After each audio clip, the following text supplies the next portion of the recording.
September 21ರಂದು ಸೂರ್ಯಗ್ರಹಣ. ರಾಶಿಗನುಸಾರ ದಾನ ಮಾಡಿದರೆ ಸಕಲ ಸುಖ ಸಂಪತ್ತು ಪ್ರಾಪ್ತಿಯಾಗುವುದು. ಸೆಪ್ಟೆಂಬರ್ 21ರಂದು 2025ನೇ ವರ್ಷದ ಕೊನೆಯ ಸೂರ್ಯಗ್ರಹಣ ಸಂಭವಿಸಲಿದೆ. ಜ್ಯೋತಿಷ್ಯ ಶಾಸ್ತ್ರದ ಪ್ರಕಾರ ಈ ದಿನ ರಾಶಿಗನುಸಾರ ದಾನ ಮಾಡಿದರೆ ಸಕಲ ಸುಖ ಸಂಪತ್ತು ಪ್ರಾಪ್ತಿಯಾಗುವುದು. ಹಾಗಾದರೆ ಯಾವ ರಾಶಿಯವರು ಯಾವ ವಸ್ತುಗಳನ್ನು ಈ ದಿನ ದಾನ ಮಾಡಬೇಕು ಎಂಬುದನ್ನು ತಿಳಿಯಿರಿ. ಸೆಪ್ಟೆಂಬರ್ 21ರಂದು ಸೂರ್ಯಗ್ರಹಣ ಸಂಭವಿಸಲಿದೆ. ಭಾರತೀಯ ಕಾಲಮಾನದ ಪ್ರಕಾರ ಈ ಗ್ರಹಣ ಸೆಪ್ಟೆಂಬರ್ 21ರಂದು ರಾತ್ರಿ 11ರಿಂದ ಸೆಪ್ಟೆಂಬರ್ 22ರಂದು ಬೆಳಗಿನ ಜಾವ 3:34ರವರೆಗೆ ಇರುತ್ತದೆ. ಇದು ಭಾಗಶಃ ಸೂರ್ಯಗ್ರಹಣವಾಗಿದ್ದು ಇದರಲ್ಲಿ ಚಂದ್ರನು ಸೂರ್ಯನನ್ನು ಕೆಲವು ಭಾಗವನ್ನು ಮಾತ್ರ ಆವರಿಸುತ್ತಾನೆ. ಗ್ರಹಣ ಪ್ರಾರಂಭದ 12 ಗಂಟೆಗೂ ಮೊದಲೇ ಸೂತಕ ಸಮಯ ಶುರುವಾಗುತ್ತದೆ. ಈ ಗ್ರಹಣ ನ್ಯೂಜಿಲೆಂಡ್, ಆಸ್ಟ್ರೇಲಿಯಾದ ಕೆಲವು ಭಾಗಗಳಲ್ಲಿ ಕಾಣಿಸಿಕೊಳ್ಳುತ್ತದೆ. ಭಾರತದಲ್ಲಿ ಕಾಣಿಸುವುದಿಲ್ಲ. ಹೀಗಾಗಿ ಸೂರ್ಯಗ್ರಹಣ ಭಾರತದಲ್ಲಿ ಮಾನ್ಯವಾಗಿರುವುದಿಲ್ಲ. ಆದರೂ ಕೆಲ ದೇವಸ್ಥಾನಗಳು ಈ ಸಮಯದಲ್ಲಿ ಮುಚ್ಚಲಾಗಿರುತ್ತದೆ.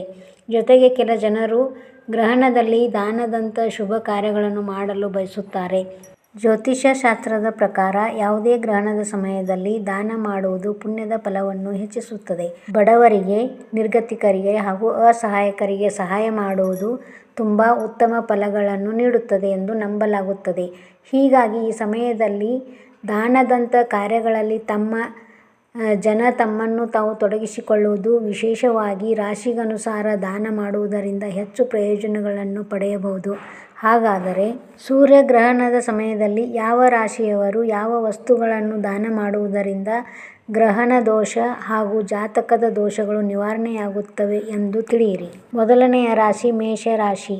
ಮೇಷರಾಶಿಯವರು ಸೆಪ್ಟೆಂಬರ್ 21ರಂದು ಸೂರ್ಯಗ್ರಹಣದ ಸಮಯದಲ್ಲಿ ದಾನದಂಥ ಕಾರ್ಯಗಳಲ್ಲಿ ಭಾಗಿಯಾಗುವುದು ಮಂಗಳಕರ. ಸೂರ್ಯಗ್ರಹಣ ಭಾರತದಲ್ಲಿ ಮಾನ್ಯವಾಗಿಲ್ಲವಾದರೂ ಆರ್ಥಿಕ ಸಮಸ್ಯೆಗಳು ಇರುವವರು ದಾನದಂಥ ಕಾರ್ಯಗಳಲ್ಲಿ ತೊಡಗಿಸಿಕೊಳ್ಳುವುದು ಒಳ್ಳೆಯದು. ಈ ದಿನ ಮೇಷರಾಶಿಯವರು ಜಪ ತಪ ಮಾಡುವುದರಿಂದ ಜಾತಕದಲ್ಲಿ ಸೂರ್ಯನ ಸ್ಥಾನ ಬಲಗೊಳ್ಳುತ್ತದೆ. ಜೊತೆಗೆ ಜಾತಕದಲ್ಲಿ ದೋಷಗಳು ನಿವಾರಣೆಯಾಗಿ ಆರ್ಥಿಕ ಜೀವನ ಸಮೃದ್ಧಿಯಿಂದ ಕೂಡಿರುತ್ತದೆ. ಮೇಷರಾಶಿಯವರು ಸೂರ್ಯಗ್ರಹಣದ ಪ್ರಭಾವವನ್ನು ಪಡೆಯಲು ನಿಮ್ಮ ಶಕ್ತಿಗೆ ಅನುಸಾರವಾಗಿ ಬೇಳೆ, ಗೋಧಿ ಮತ್ತು ಶ್ರೀಗಂಧವನ್ನು ದಾನವಾಗಿ ನೀಡುವುದು ಮಂಗಳಕರ. ಇದರಿಂದ ಜೀವನದಲ್ಲಿನ ಎಲ್ಲ ಸಮಸ್ಯೆಗಳು ಕಳೆಯುವುದು ಜೊತೆಗೆ ಗ್ರಹಣದಿಂದಾಗುವ ಸಮಸ್ಯೆಗಳಿಂದ ದೂರವಾಗಬಹುದು. ಎರಡನೆಯ ರಾಶಿ ವೃಷಭ ರಾಶಿ. ಜ್ಯೋತಿಷ್ಯದ ಪ್ರಕಾರ ವೃಷಭ ರಾಶಿಯವರು ಸೂರ್ಯಗ್ರಹಣದ ಸಮಯದಲ್ಲಿ ಹಾಲು, ಸಕ್ಕರೆ, ಅಕ್ಕಿ, ಬಿಳಿ ಬಣ್ಣದ ವಸ್ತು ಹಾಗೂ ಬಿಳಿ ಬಣ್ಣದ ಹೂಗಳನ್ನು ದಾನ ಮಾಡುವುದು ಶುಭಕರ. ಇದರಿಂದ ನಿಮ್ಮ ಮನೆಯಲ್ಲಿ ಇದ್ದ ಹಣಕಾಸಿನ ಸಮಸ್ಯೆಗಳೆಲ್ಲವೂ ದೂರವಾಗಲಿದೆ. ಜೊತೆಗೆ ಸೂರ್ಯಗ್ರಹಣದ ಪ್ರಭಾವ ನಿಮ್ಮನ್ನು ಕಾಡುವುದಿಲ್ಲ. ಜೊತೆಗೆ ನಿಮ್ಮ ಜೀವನದಲ್ಲಿ ಯಾವಾಗಲೂ ಸುಖ, ಶಾಂತಿ ಹಾಗೂ ನೆಮ್ಮದಿ ನೆಲೆಸಲಿದೆ. ನಿಮ್ಮ ಆರ್ಥಿಕ ಜೀವನ ಸಮೃದ್ಧಿಯಿಂದ ಕೂಡಿರುವುದು. ಹಣಕಾಸಿನ ಸಮಸ್ಯೆಗಳಿಗೆ ಪರಿಹಾರ ಸಿಗಲಿದೆ. ಮೂರನೆಯ ರಾಶಿ ಮಿಥುನ ರಾಶಿ.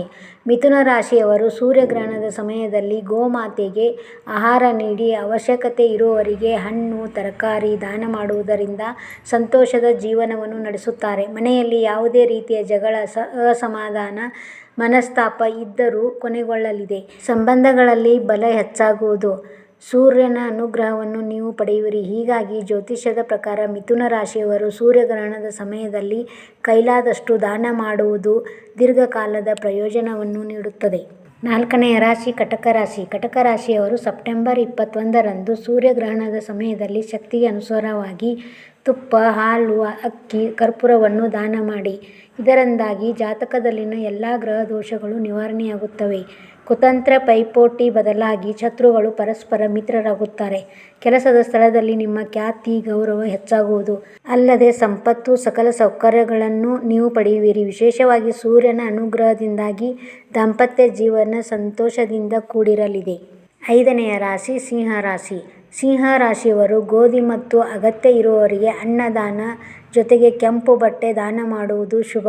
ಇದರಿಂದಾಗಿ ಗ್ರಹಣದ ಕೆಟ್ಟ ಪ್ರಭಾವ ಉಂಟಾಗುವುದಿಲ್ಲ. ಪುಣ್ಯದ ಕಾರ್ಯಗಳಿಂದ ಸೂರ್ಯದೇವನ ಮೆಚ್ಚುಗೆಯನ್ನು ಬಹುಬೇಗ ಪಡೆಯಬಹುದು. ಸೂರ್ಯದೇವನ ಅನುಗ್ರಹದಿಂದಾಗಿ ಸಕಲ ವೈಭೋಗವನ್ನು ನೀವು ಪಡೆಯುವಿರಿ. ವಿಶೇಷವಾಗಿ ಸಿಂಹ ರಾಶಿಯನ್ನು ಸೂರ್ಯಗ್ರಹ ಆಳ್ವಿಕೆ ಮಾಡುತ್ತದೆ. ಸೂರ್ಯ ಅಧಿಕಾರ, ಆತ್ಮವಿಶ್ವಾಸ, ಶಕ್ತಿ ಮತ್ತು ಜೀವನದ ಬೆಳಕನ್ನು ಪ್ರತಿನಿಧಿಸುತ್ತದೆ. ಜಾತಕದಲ್ಲಿ ಸೂರ್ಯ ಬಲವಾಗಿದ್ದರೆ ಸಾಕಷ್ಟು ಶುಭಫಲಗಳನ್ನು ನೀಡುವನು. 6ನೆಯ ರಾಶಿ ಕನ್ಯಾ ರಾಶಿ.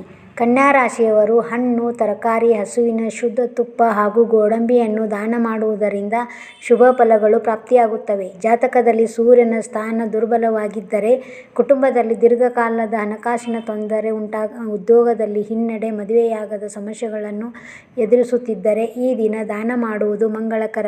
ಇದರಿಂದಾಗಿ ಬಡವರ ಆಶೀರ್ವಾದ ನಿಮಗೆ ಸಿಗುವುದು. ಇದು ನಿಮ್ಮ ಪುಣ್ಯದ ಫಲವನ್ನು ಹೆಚ್ಚಿಸುತ್ತದೆ.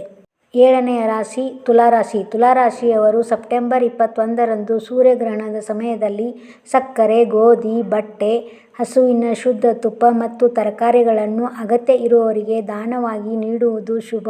ಇದರಿಂದಾಗಿ ನಿಮ್ಮ ದೀರ್ಘಕಾಲದ ಯಾವುದೇ ಸಮಸ್ಯೆಗಳು ಇದ್ದರೂ ದೂರವಾಗುತ್ತವೆ. ಕೆಲಸದ ಒತ್ತಡ ಕಡಿಮೆಯಾಗುತ್ತದೆ. ಕೆಲಸದಲ್ಲಿ ಆತ್ಮವಿಶ್ವಾಸ, ಧೈರ್ಯ ಹೆಚ್ಚಾಗುತ್ತದೆ.